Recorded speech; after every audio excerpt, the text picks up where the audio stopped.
Salam kepada semua. Selamat datang ke Multiwork Channel. Hari ini saya akan menunjukkan cara menanam buluh, iaitu bambu, di dalam pasu. Pada awalnya saya akan menyediakan media untuk pasu, iaitu campuran pasir, kokopit, baja kompos dengan tanah hitam. Akan digaul, dicampurkan serata. Pokok bambu memerlukan saliran yang baik. Campuran media tanah tadi akan mempercepatkan pertumbuhan akar dan pokok akan tumbuh dengan subur.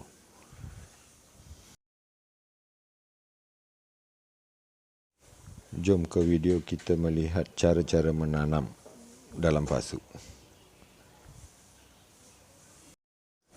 Pada awalnya kita sediakan pokok bambu yang sudah berakar yang kita cabut daripada induknya. Ini adalah campuran pasir, kokopit,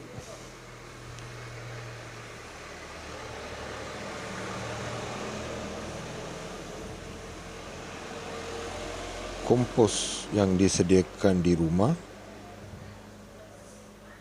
dan ini adalah tanah kebun warna hitam. Sediakan pasu, campurkan keempat bahan ini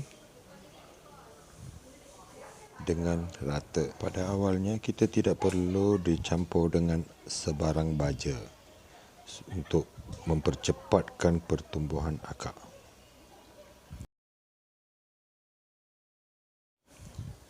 Ini adalah 4 bahagian yang telah kita campurkan yang mempunyai saliran yang sangat baik.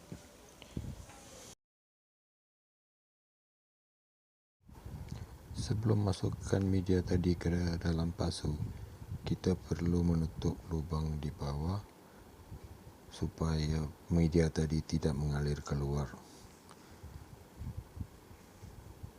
Kokopit digunakan sebagai pelembab dalam pasu.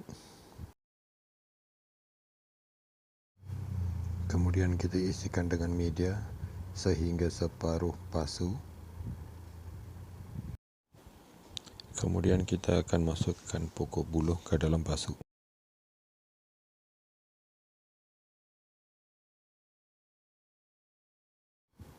Stabilkan pokok buluh tadi supaya ia dapat berdiri tegak.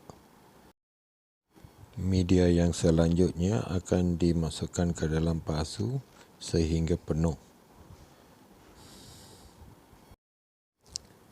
Ramai di kalangan kita yang suka menanam buluh di kawasan rumah sebab ia menghasilkan oksigen yang baik dan menyegarkan udara di sekeliling kawasan rumah kita.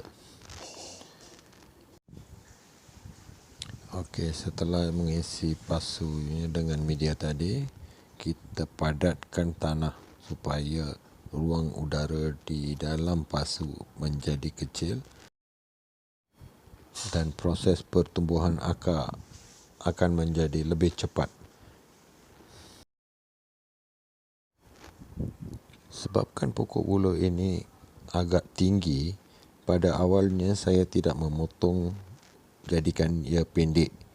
Sebabkan saya nak pokok ini tumbuh dengan sihat dulu. Kemudian selepas sebulan atau 2 bulan terpulang kepada pertumbuhannya, saya akan potong pendek supaya boleh kita mendesain pokok ini mengikut cita rasa kita. Setelah diikat, pokok ini akan disiram dengan air yang secukupnya. Pada awalnya kita akan siram 2 kali sehari supaya pokok buluh memerlukan air yang banyak sehingga pertumbuhan akar baru. Setelah disiram, pokok ini akan diletak di tempat yang teduh untuk seminggu supaya pokok ini akan menyesuaikan diri dengan tanah media yang baru.